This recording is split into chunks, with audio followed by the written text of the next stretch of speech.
굿을 강요한 무속인이 재판에 넘겨졌습니다. 네, 무속인들이 굿을 강요해서 기소되는 일이 좀 적지 않게 벌어지고 있는데요. 근데 이 무속인의 돈의 규모가 좀 다릅니다. 2019년부터 2020년까지 1년 동안 7억 8천만 원을 이렇게 받아 챙겼습니다. 이 무속인은 조상이 화가 나서 아들을 데려가려고 한다. 수개월 안에 죽을 사주다. 뭐 남편이 극단적인 선택을 하려고 하는데 굿을 해야 된다. 이렇게 등등 굿을 하지 않으면 불행한 일이 정말 닥칠 것처럼 겁을 줬습니다. 자, 백 변호사님. 네. 누군가의 지갑을 열게 하는 가장 확실한 방법은 공포심을 심어주는 거죠. 그럼요. 그러니까 사실 통상적으로 굿을 하라고 해서 돈을 많이 받았다 정도 가지고 사기죄로 처벌되는 경우 별로 없어요. 근데 꼭 이런 게 들어가 있습니다. 안 하면 죽어. 안 하면 너네 집이 이렇게 돼. 안 하면 아들이 어떻게 돼. 이런 거가 문제가 되는데 근데 이런 정도의 겁을 주면 사실 들으면 되게 찝찝하잖아요. 그럼요. 근데 구단하면 이렇게 된다고 하는데 제가 지금 돈을 마련할 방법이 없는데요라고 하면 그 빚을 내서라도 이건 굿비용 빨리 마련해야 된다. 안 그러면 큰일 난다. 안 되면 내가 나중에 나라도 갚아줄게. 이러면서 돈을 빌려오게 해서 그 돈을 또 편취하기도 했고요. 그리고 좀 이해가 안 되는데 돈을 갚을 테니까 당신 카드로 내 생활비 좀 쓰자. 카드로 남편 카드를 피해자 이제 중년 여성에 주니까 남편 카드로 8,700만 원을 사용한 혐의까지 받고 있습니다. 자, 빚을 내서라도 굿 비용 어떻게든 마련해. 나중에 내가 그거 갚아줄게. 그러면 그냥 처음부터 DC를 해서 굿을 해주면 될 거 아니에요. 그걸 왜 자기가 왜 갚아 그걸. 예?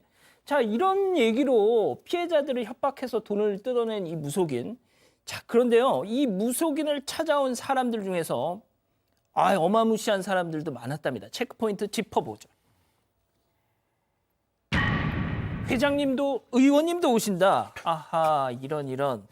자, 그런데요. 이 무속인이 또 유튜브 채널을 운영을 했더라고요. 거기서 저런 얘기가 나왔던 모양이에요. 뭐 사실 이게 뭐 모르죠. 이게 흔히 말해서 이 단어가 정확하게 쓰여질지는 뭐 주작이라 그래서 자기 스스로 자기가 글을 만들어내는 거니까 유튜브에서 제가 이야기를 하더라도 저 뭐 대통령하고 어제 악수했습니다. 저 뭐 대기업 저 CEO하고 저녁 먹었습니다. 이거는 제가 하는 말이죠. 확인 안 되는 거잖아요. 사람의 마음에 가장 확실한 게 신뢰의 원칙이니까 이런 유명한 대기업 사장님도 이런 유명한 의원님도 당신의 미래를 나한테 와서 물어본다. 이렇게 이야기하면서 일반인은 예약하기도 힘들다. 예약하기 힘드니 우리한테 빨리 하려면 나에게 더 많은 돈을 줘야 된다. 어떻게 보면 뭐 특정 어떤 물건을 파는 홈쇼핑과 같은 기본적인 어떤 그런 영업수를 쓰는 게 아닌가 그렇게 생각합니다.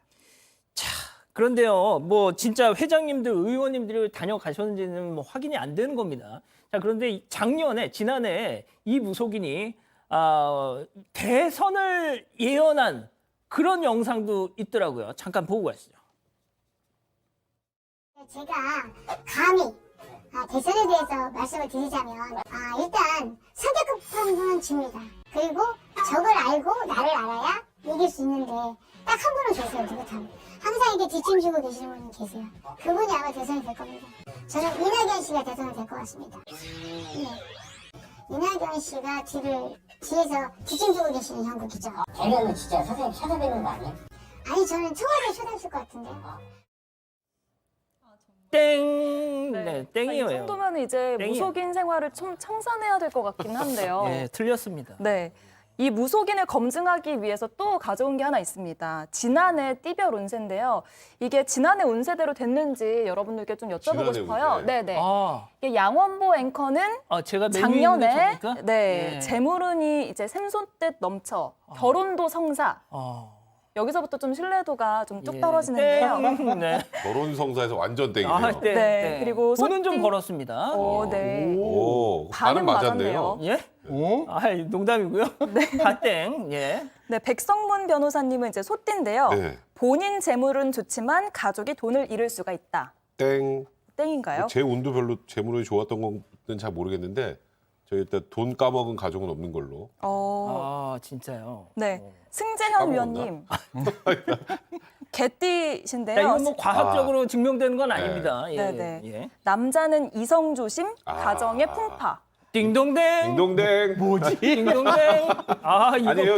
이거 맞는 것 같은데. 갑자기 귀가 솔깃해지네. 얼굴이 빨개지셨어요. 아, 사모님 보고 계십니다 지금. 예, 그러니까 예. 전혀 저런 사실 없습니다. 예. 자, 네. 이수진 기자는 왜 소개 안 해줘요? 본인 거. 저는 아직 김은배 팀장님을 소개를 안 했기 예. 때문에 원숭이띠 김은배 팀장님 자기 꾀에 넘어갈 수 있으니 오만 금지.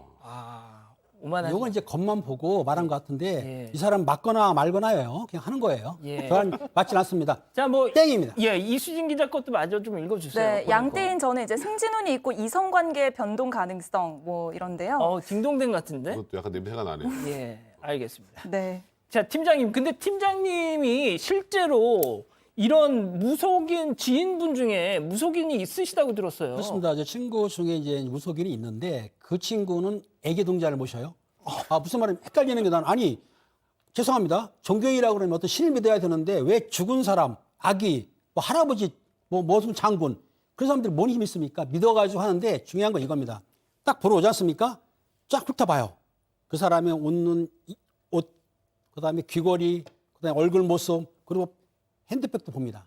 핸드백이 저게 유명 상품이냐 일반 상품이냐 그리고 사실 그 무속인 집에 가는 사람들이 다 문제가 있지 않습니까? 경제 문제, 이성 문제, 취업 문제, 진학 문제 다 문제가 있어요. 그러니까 한마디만 탁 던져놓으면 파악이 되거든요. 왜냐하면 많은 사람을 상대했기 때문에 내가 보기에는 여기 계신 승 의원님이나 백 변호사님들도 손님들이 고객이 오게 되면 딱 알아요. 이거 뭐 때문에 문제가 있다. 이런 식이거든요. 그러니까 믿지를 마셔야 됩니다. 그렇지. 그렇죠. 뭐 아무튼 그렇죠. 그런데 자, 이 무속인 말이죠. 구속이 됐어요. 구속이 승현님. 네, 이게 사실 여러분들 그냥 이렇게 점을 보러 가시는 거야 뭐 개인 취향이시니까 제가 뭐 갑론을박은 하지 않겠는데 그렇죠. 예. 그 점을 볼 때 이런 이야기를 했잖아요. 앞에 남편 죽을 수 있다. 그다음에 길흉화복에 대해서 이 구설하지 않으면 절대로 그러는 길흉화복을 피할 수 없다. 이렇게 가면 사람 마음에 극단적인 공포가 생기게 되는 거거든요. 그래서 그 공포 가운데 내가 외포심에 빠져서 구설할 수밖에 없게끔 만들었다면 이거는 단순한 그냥 굿이 아니라 공갈죄에 해당될 수 있는 것이고 두 사람이 고소를 했는데 경찰에서는 한 명에 대해서는 불구속, 그다음에 한 명에 대해서는 기소 의견을 밝혔는데 검찰에서 좀 내면을 들여다보니까 굉장히 동일한 범죄가 많이 발생했고 똑같이 사람의 생명을 놓고 이런 이야기를 했다는 게 밝혀졌기 때문에 지금 이 사람 공갈죄로 구속, 기소 지금 되었습니다. 자, 그러면은 이게 네. 처벌을 받을 수는 그러니까 돈을 받고 실제로 구술 해준 것도 처벌을 받을 수가 있는 건가요? 일단은 제일 이제 사기죄에 해당하는 경우가 돈을 받고 굿을 안 한 경우가 안 한 사기죄가 경우, 되고요. 예. 근데 이제 많은 분들이 굿하면 다 맞나요? 아니죠. 다 100% 맞을 수는 없죠. 예, 그러면 예. 뭐 우리나라 뭐 정치도 다 굿으로 하면 되겠네요. 예, 예, 예. 그래서 이제 이 법원에 확립된 판례가 있습니다. 굿을 할 때 틀릴 수도 있다는 건 다 안다는 거예요. 그러니까 그거는 그냥 과거부터 내려오는 우리나라의 풍습 중에 하나고 마음의 위안이나 안정을 찾기 위해서 하는 것이기 때문에 실제로 굿을 한 경우에 사기죄가 인정되는 경우는 거의 없습니다. 다만 지금 이런 사례처럼 가족이 죽어, 너가 죽어 뭐 예. 이런 거 있잖아요. 예. 그런 걸 이용해서 돈을 받아낸 경우, 과도하게 굿값을 많이 받은 경우 이런 경우 이제 사기나 공갈죄가 되는 경우도 종종 있는 겁니다. 그렇군요.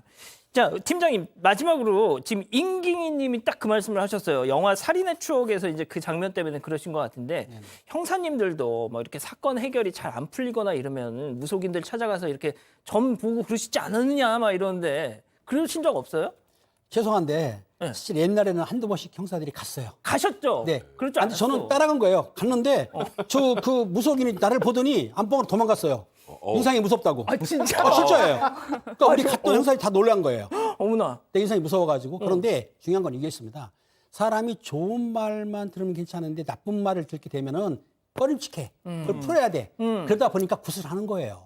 어쩔 수 없이. 사실은 저도 양커님한테 좋은 말은 모르지만은 나쁜 수가 있다 그러면 찝찝하지 않습니까? 욕을 노리고 심리적으로 거의 심리를 연구한 사람이다 보시면 돼요. 그렇군요. 아무튼 팀장님도 왕년에 한번 가보신 적은 있다. 따라간 거라니까요. 예, 아무튼 알겠습니다. 자,